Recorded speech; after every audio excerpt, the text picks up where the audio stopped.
안녕하세요. 오늘 소개할 책은 영국 출신의 승려이자 영혼 치료사인 아잔 브라흐마가 지은 술 취한 코끼리 길들이기입니다.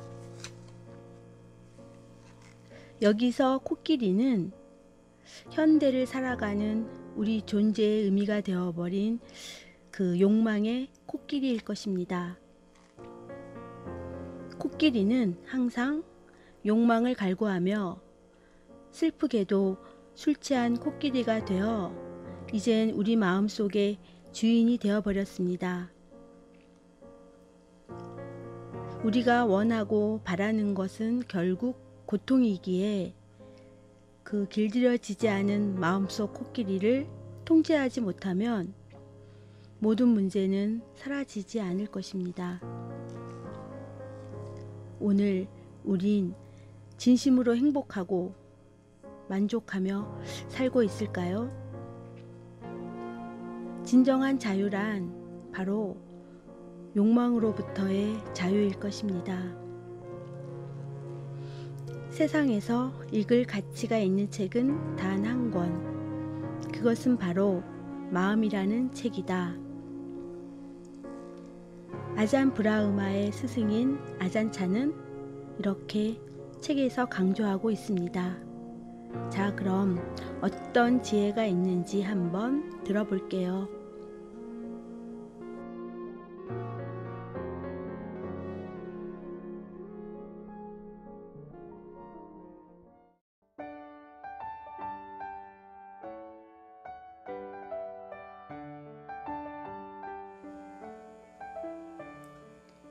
코끼리를 포기할 수 있는 마음. 한 사람이 있었다. 그는 코끼리를 갖고 싶었다. 그는 코끼리가 너무 좋아서 코끼리 한 마리를 갖는 것이 소원이었다. 자나깨나 코끼리에 대한 생각으로 머리가 뜨거웠다. 그는 차츰 알게 되었다. 당장 코끼리를 갖게 된다 해도 자신은 그걸 키울 능력이 없다는 것을 알게 되었다. 그는 평범한 넓이의 마당을 가진 자그마한 집에 살고 있었고 아주 가난하지는 않았지만 농담으로라도 부자라고 말할 수 있는 형편이 전혀 아니었다. 코끼리를 손에 넣는다 해도 그것을 들여다 놓을 공간이 턱없이 부족했으며 날마다 코끼리를 배불리 먹일 만큼의 사료를 살 돈도 갖고 있지 않았다. 그는 자신에게 부가 필요하다는 것을 깨달았다. 코끼리가 과연 자기에게 오게 될지도 의심스러웠지만 만에 하나 갑자기 그 일이 현실로 이루어진다 해도 그것을 유지조차 할 수 없는 자신의 처지가 고통스러웠다. 그래서 그는 돈을 모으려고 밤낮으로 노력을 했다. 그러나 생각만큼 잘 되지 않았다. 그가 1차적으로 원하는 것은 코끼리이지 부가 아니었기 때문이다. 그는 곧잘 돈을 모을 기회를 놓치기 일쑤였다. 하지만 코끼리를 너무도 간절히 원했기 때문에 그는 싫지만 돈을 모아야 했다. 왜 하필 코끼리냐고 사람들은 그에게 묻곤 했다. 개나 고양이라면 쉽게 키울 수 있을 것 아닌가? 물론 그 자신도 그런 생각을 안 해본 것이 아니었다. 하지만 그의 마음은 온통 코끼리한테 사로잡혀 있어서 어쩔 수가 없었다. 그는 아직도 부자가 되지 못했고 아직 코끼리는 그의 것이 아니었다. 그러나 이제 그가 원하는 것은 코끼리가 아니었다. 그가 가장 원하는 것은 바로 이것이었다. 코끼리를 포기할 수 있는 마음. 어느 만화에서 읽은 이 이야기는 나의 이야기이자 당신의 이야기이다. 그렇다. 삶에서 우리를 힘들게 하는 것은 원하는 어떤 것을 이루지 못하기 때문이 아니라 원하는 그 마음을 내려놓을 수 없기 때문이다. 코끼리를 간절히 갈구하면 언젠가는 그것을 소유하게 될 것이라고 세상은 말한다. 하지만 그것은 결국 또 다른 고통의 시작일 뿐이다. 왜냐하면 거기 언제나 더 멋지고 아름다운 코끼리가 존재하기 때문이다. 인간이 추구하는 자유에는 두 종류가 있다. 하나는 욕망의 자유이고 다른 하나는 욕망으로부터의 자유이다. 우리는 늘 욕망의 자유, 곧 선택의 자유를 추구하며 살아간다. 이제 그것은 각자의 마음속에서 날마다 들려오는 거부할 수 없는 명령과 같다. 어서 코끼리를 원해.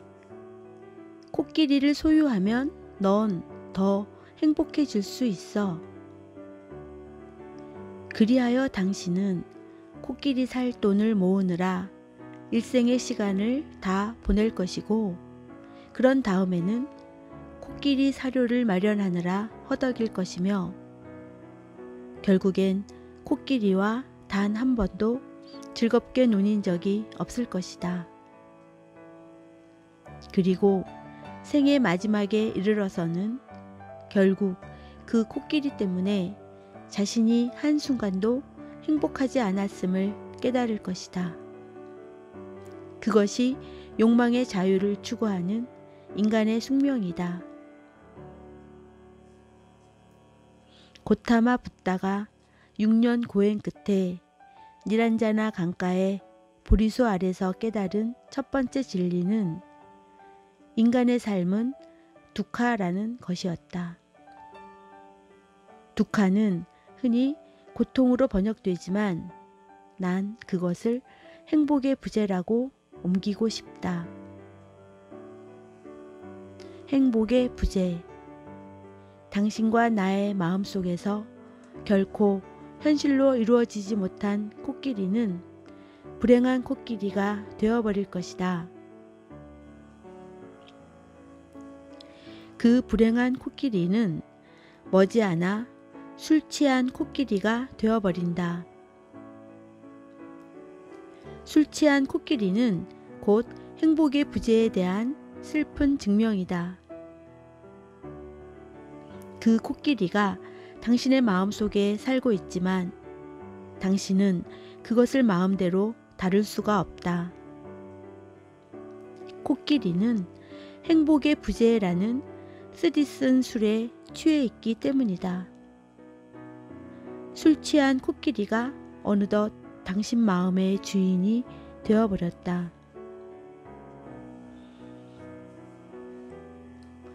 당신이 원하는 코끼리.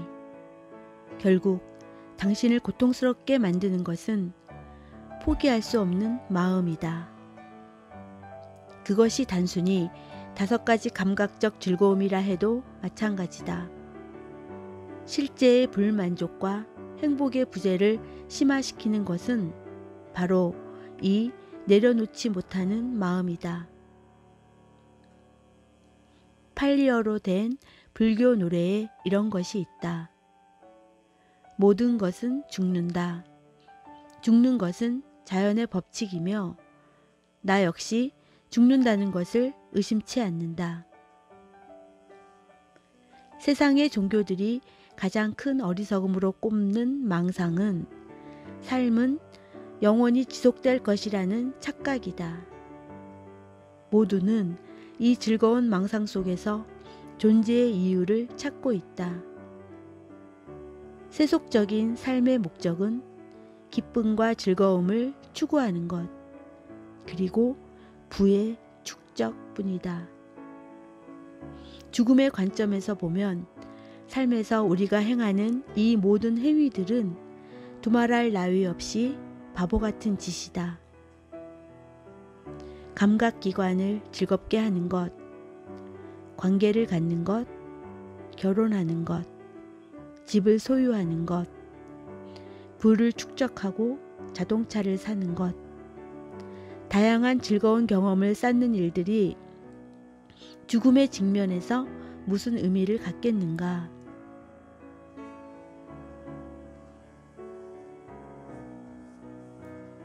매일매일 새로운 생명이 태어나고 있다. 탄생은 곧 죽음의 선고이다. 이러한 사실을 아는 것은 당신이 삶에서 우선적으로 해야 할 일들을 재정렬시킨다. 무엇이 당신에게 가장 중요한가?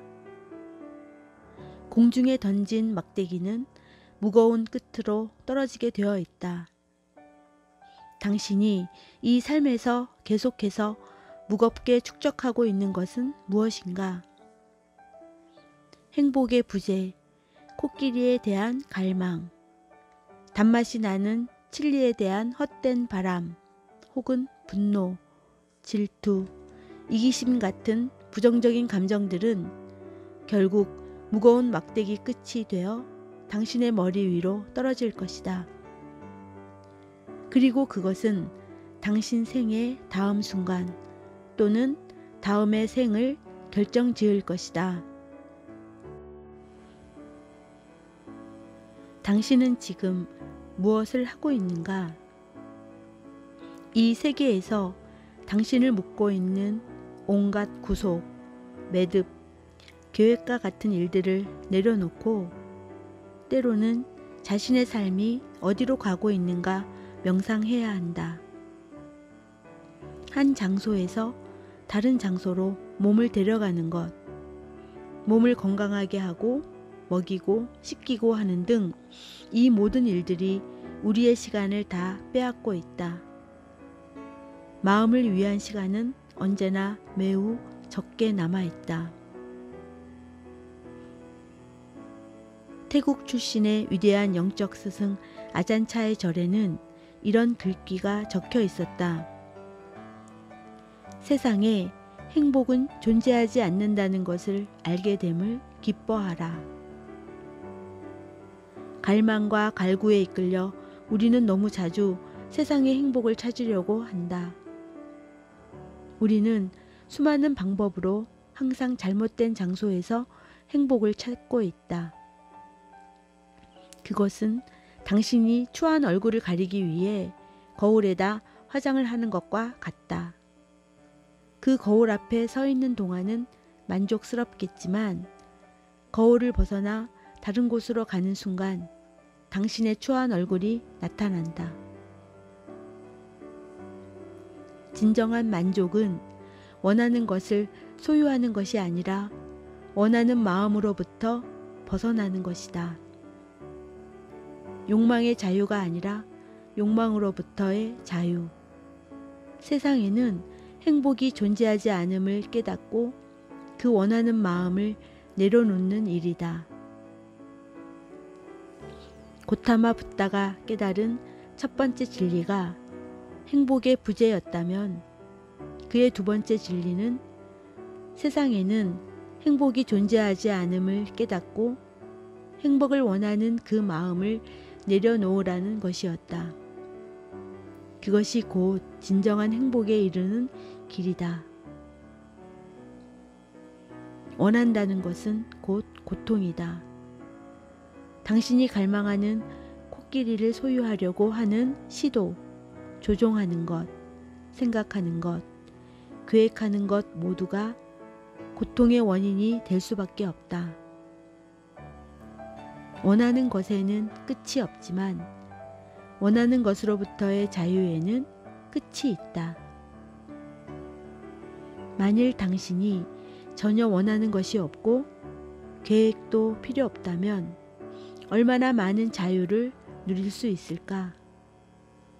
만일 당신이 진정으로 내려놓는다면 거기에 모든 문제는 사라진다. 당신은 이미 코끼리 등 위에 올라앉아 있다. 이것은 깨달음의 아름다운 순간이다. 아잔차는 말했다. 깨어 있으라. 무엇에도 얽매이지 말라. 마음을 내려놓고 모든 것을 흐르는 대로 있는 그대로 놓아두라.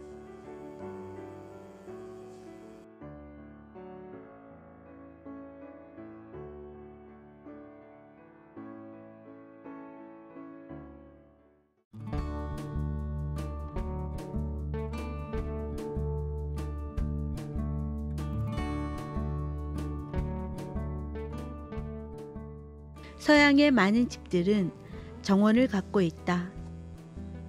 하지만 정원에서 진정으로 평화를 누리는 법을 아는 사람은 많지 않다.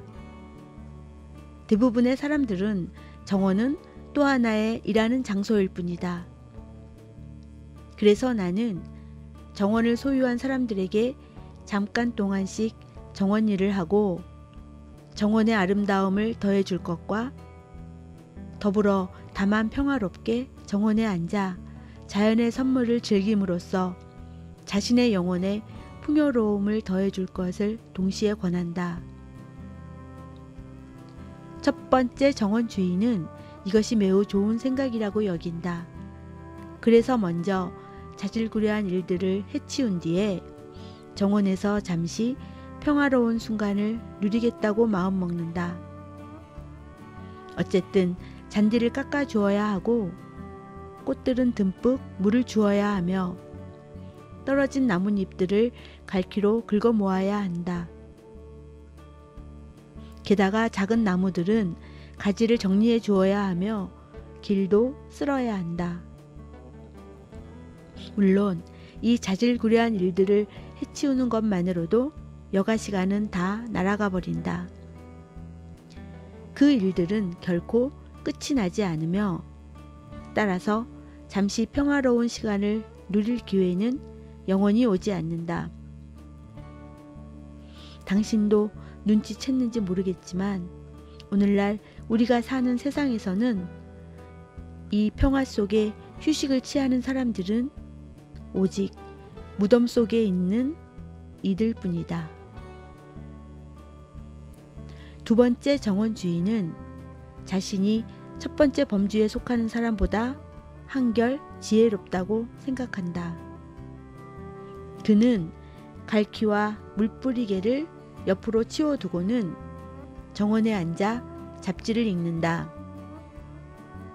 하지만 그것은 잡지를 즐기는 것이지 정원에서 평화를 발견하는 것은 아니다.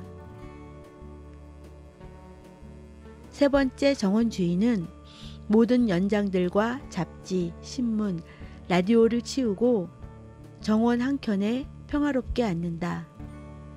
단 2초 동안만. 그런 다음에 생각하기 시작한다. 늦기 전에 잔디를 깎지 않으면 안 되겠어. 그리고 저 나무들은 조만간 가지치기가 필요해.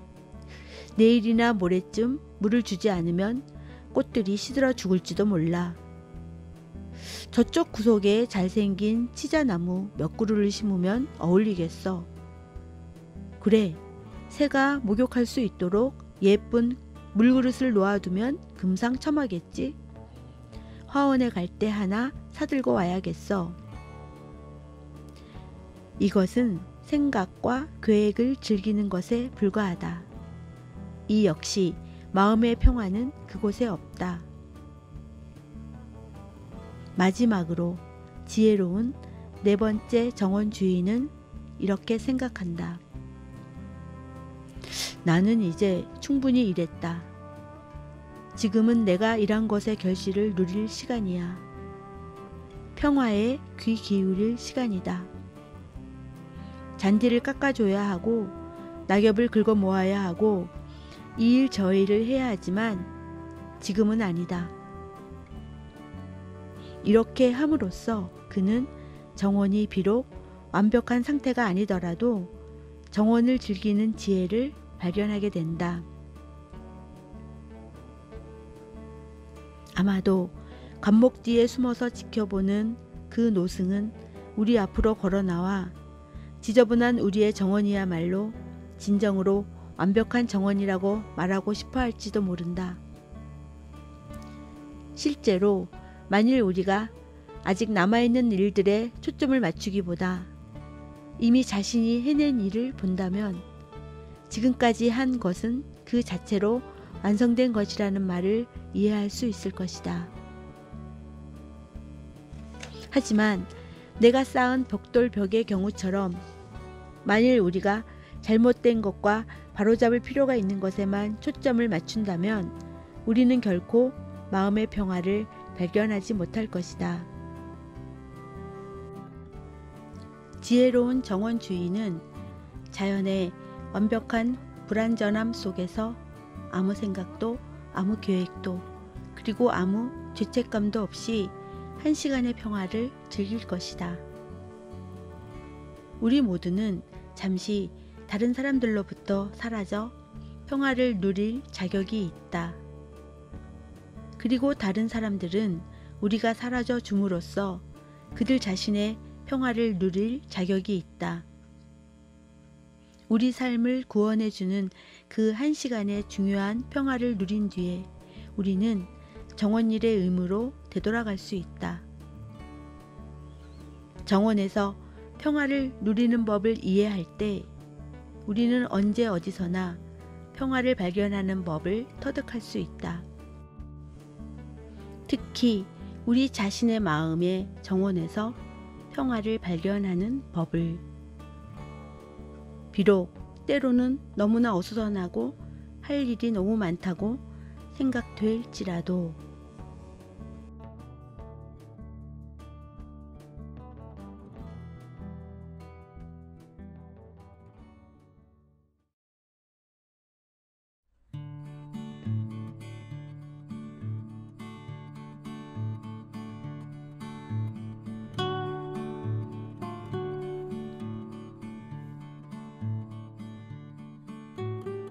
두려움은 고통의 가장 큰 원인이다. 고통을 더 아프게 하는 것이 바로 두려움이다. 두려움을 벗어던지면 단지 아프다는 감각만이 남는다. 나는 심한 치통으로 말할 수 없이 고통받고 있었을 때가 있었다. 근처에 치과 병원은 고사하고 전화도 전기도 없었다.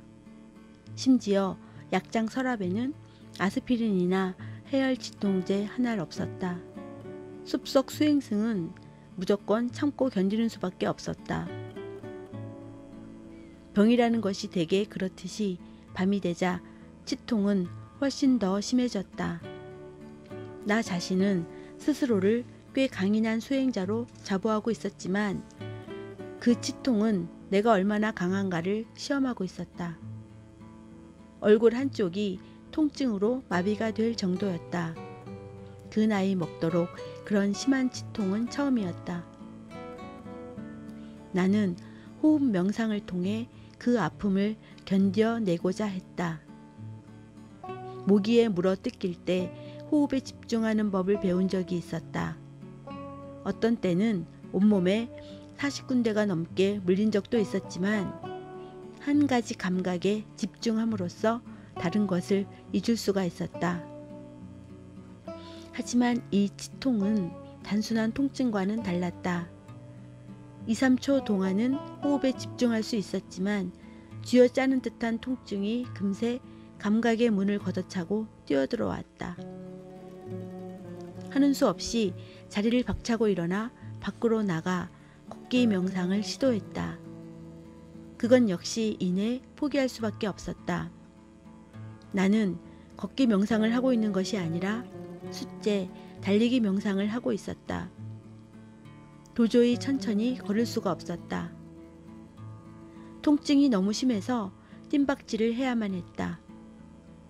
그렇다고 달려갈 곳이 있는 것도 아니어서 그 자리에서 뺑뺑이를 돌 뿐이었다. 고통은 이만저만이 아니었고 나는 미치기 일보 직전이었다. 나는 다시 내 오두막으로 달려가 이번에는 가부좌를 하고 앉아서 연불을 외기 시작했다. 불교에서는 연불에 초자연적인 힘이 실려 있다고 믿었다. 연불은 행운을 가져다주고 위험한 동물들을 물리쳐주며 병과 고통을 낫게 해준다는 것이다. 내게는 그런 믿음이 부족했다. 나는 과학도의 길을 걸었으며 주문이나 연불이 마술적인 힘을 지니고 있다는 것은 순진한 사람들을 속이기 위한 사기꾼들의 수법이라고 여겼다. 그러한 나의 이성적인 판단과는 상관없이 나는 기적이 일어나기를 바라며 연불을 시작했다. 그만큼 절박했다. 하지만 그것마저도 곧 중단해야만 했다. 왜냐하면 나는 연불을 외고 있는 것이 아니라 아예 소리를 지르고 비명을 내지르고 있었기 때문이다. 늦은 시각이라서 다른 수행자들의 잠을 깨우게 될까봐 두려웠다. 통증이 극심해 도저히 정상적으로 연불을 웰 수가 없었다. 나는 완전히 혼자였다. 고향집에서 수천 킬로미터 떨어진 곳, 전혀 문명시설을 갖추고 있지 않은 까마득한 오지의 밀림 속에서 아무 의지할 대상도 없이 견딜 수 없는 통증으로 신음하고 있었다. 내가 아는 온갖 방법을, 말 그대로 모든 방법을 다 시도해 보았다. 하지만 어떤 것도 계속할 수가 없었다. 상황이 그러했다. 그처럼 완전한 절망 속 어느 한순간 환하게 지혜의 문이 열렸다. 일상적인 삶에서는 전혀 본 적이 없는 문이었다. 그 순간 그러한 문이 내 앞에서 열렸으며 나는 그 문 안으로 걸어 들어갔다. 솔직히 말해 그렇게 하는 것 말고는 다른 대안이 없었다. 나는 하나의 단어를 기억해냈다. 내려놓으라. 전에도 수없이 그 단어를 들었었다. 주위 사람들에게 그것의 의미를 설명해 주기까지 했었다. 내 자신이 그 단어의 의미를 잘 알고 있다고 여겼었다. 그것이 바로 착각은 자유라는 것이다. 끔찍한 치통을 잊기 위해서는 무엇이든 시도할 마음 자세가 되어 있었기 때문에 나는 생애 최초로 진정한 내려놓기를 시도했다. 말 그대로 완전히 내려놓았다. 그 다음에 일어난 일에 나 자신도 놀랬다. 그 고통스럽던 통증이 순식간에 사라진 것이다. 그 대신 크나큰 환희심이 밀려왔다. 환희의 물결이 온몸을 전율시켰다. 마음은 너무나도 고요하고 감미롭게 깊은 평화의 상태에 자리 잡았다. 이제는 아무 노력 없이도 쉽게 명상이 이루어졌다. 이른 새벽 2~3시간 동안 명상을 한 뒤 나는 자리에 누워 잠시 휴식을 취했다. 실로 달콤하고 평화로운 잠이었다. 절에서의 일과를 위해 눈을 떴을 때 나는 치통이 여전히 남아있음을 느꼈다. 하지만 전날 밤에 비하면 아무것도 아니었다. 내가 내려놓은 것은 치통의 아픔에 대한 두려움이었다. 나는 그 아픔을 받아들였으며 그것을 껴안았고 거부하지 않았다. 그렇게 했기 때문에 그것은 떠나갔다.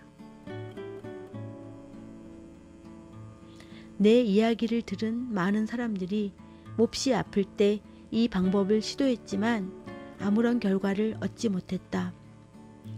그들은 나를 찾아와 불평을 하면서 자신들의 고통에 비하면 내 치통이 별거 아니었던 모양이라고 지적했다. 하지만 그것은 사실이 아니다. 고통은 개인적인 것이며 객관적으로 측정할 수 있는 것은 아니다. 그들에게는 왜 그 방법이 효과가 없었는가를 설명하기 위해 나는 3명의 수행자들에 관한 이야기를 들려주곤 한다. 심한 고통에 시달리고 있는 첫 번째 수행자가 내려놓기 명상을 시도한다. 내려놓으라. 그는 자기 자신에게 부드럽게 말하고 기다린다. 하지만 아무 일도 일어나지 않자 그는 다시 말한다. 내려놓으라. 그런 식으로 그는 자신에게 계속 내려놓으라고 강요한다. 우스꽝스럽게 보이겠지만 우리 모두가 하고 있는 방식이 이것이다. 엉뚱한 것을 내려놓으려 하고 있는 것이다. 오히려 우리가 내려놓아야 할 것은 바로 내려놓으려는 그 마음이다. 우리 안에서 사사건건 통제하려고 드는 그 감독관을 내려놓아야 한다. 우리 모두는 그 감독관이 누구인지 잘 안다. 내려놓는다는 것은 우리 안에서 감독관이 사라졌음을 의미한다. 두 번째 수행자는 고통이 밀려올 때 이 충고를 기억하고 그 감독관을 내려놓는다. 그는 고통과 마주 앉아서 자신이 모든 것을 내려놓았다고 상상한다. 10분이 지나서도 고통에 아무런 변화가 없을 때 그는 마음을 내려놓아도 별 효과가 없다고 불평한다. 나는 그에게 마음을 내려놓는 것은 고통을 제거하기 위한 수단이 아니라 고통으로부터 자유로워지기 위한 방법임을 일깨운다. 두 번째 수행자는 고통과 협상을 시도한 것이다. 내가 10분 동안 마음을 내려놓을 테니 너 고통은 사라져 줘야 된다. 알겠지? 하지만 그것은 고통을 내려놓는 것이 아니다. 고통을 제거하려고 노력하는 것이다. 세 번째 수행자는 고통이 찾아올 때 그 고통에게 이와 같이 말한다. 고통이여, 네가 나에게 무슨 짓을 하든 내 마음의 문은 너에게 언제나 열려 있다. 안으로 들어오라. 이 세 번째 수행자는 고통이 원하는 만큼 충분히 머물도록 허락한다.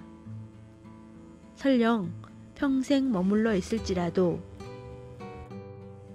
그리고 그것이 더 나빠지더라도 거부하지 않는다. 고통에게 자유를 주는 것이다. 그는 고통을 통제하려는 마음을 버렸다. 그것이 바로 내려놓는 것이다. 고통이 머물러 있든 떠나든 그에게는 아무 차이가 없다. 오직 이때만이 고통은 사라진다.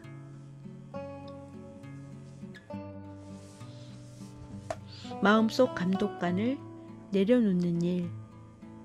지금 이 순간에 더 충실하고 미래의 불확실성에 대해서는 존재를 열어놓는 일은 두려움의 감옥으로부터 우리를 해방시켜 준다.